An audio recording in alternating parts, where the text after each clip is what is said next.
রাত প্রায় 12টা। আমার ছেলে একটা ডিম হাতে নিয়ে ঘুরতেছে আর বলতেছে একটা ডিম দিয়ে পিঠা বানায় দেওয়ার জন্য। তো কি আর করার। হ্যালো এভরিওয়ান, আসসালামু আলাইকুম। কেমন আছেন সবাই? আশা করি ভালো আছেন। আলহামদুলিল্লাহ আমিও ভালো আছি। তো একটা ডিম নিয়ে চলে আসলাম পিঠা বানানোর জন্য।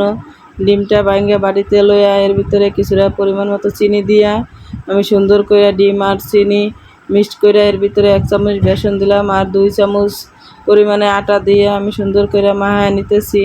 তো একটা যেহেতু ডিম একটা, এই কারণে একটু শুকনো শুকনো হয়ে যাইতেছিল। তারপরে আমি একটু দুধ দিয়ে আরও সুন্দর করে আমি মিক্সড করে নিলাম।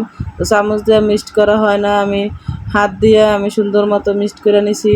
স্বাদ মতো লবণ দিয়ে নিলাম। এরপর আমি হাত দিয়ে কষলে সুন্দর করে মাখায় নিতেছি। তো দানা দানা হয়ে থাকলে পিঠাটা ফুলে উঠবো না আর গোড়া গোড়া থাকবো, ভালো দেখা যাবে না।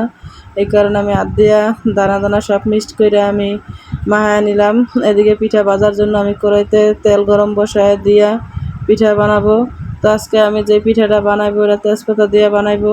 তো এই কারণে সুন্দর দেখে একটা তেজপাতা বাইছা নিয়ে পরিষ্কার করে আমি পিঠা বানাবো। তো আটার ভিতর তেজপাতা চুবাইতেছি আর তেলের ভিতর ভাজতেছি। ঠিক বেগুনি যেরকম ভাজে ওইরকম করে আমি তেলের ভিতরে ভাজতেছি।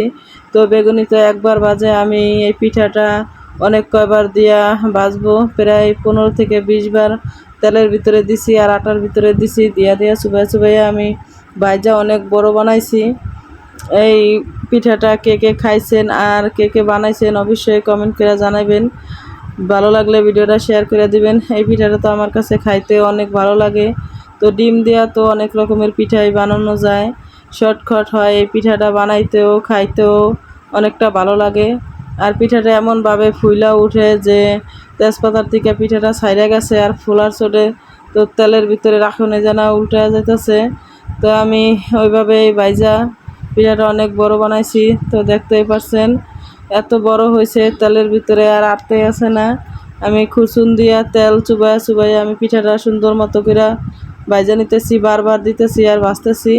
এখন আর দেওয়ার মতন কোনো বাওই নাই, কারণ তেল কম হয়ে যাইতেছে আর পিঠাটা অনেক বড় হয়ে গেছে, কড়াই প্রায় ভর্তি হয়ে গেছে। এই যে আমার পিঠা একটা সুন্দর মতো আমি ভাইজা নিলাম। প্রতিবার চুবাইছি আর ভাজছি, তো এই কারণে ভিতর সাইড উপরের সাইড একই সমানভাবে ভাজা হয়ে গেছে। আস্তে আস্তে বড় হয়েছে আর ভাজা হয়েছে। তো আটা তো শেষই হইতেছে না। এরপরে আমি আরও একটা পিঠা বানায় নিলাম। এখন এই দ্বিতীয় পিঠাটা যেহেতু আটা শেষের দিকে, এই কারণে বেশি একটা সুন্দর হয় না। একটু একটু করে আটা আমি মিক্সড করে দিতেছি আর পিঠা দুইটাই ভাইজা নিতেছি। তো আমি একটা ডিম দিয়া কত সুন্দর দুইটা পিঠা বানালাম।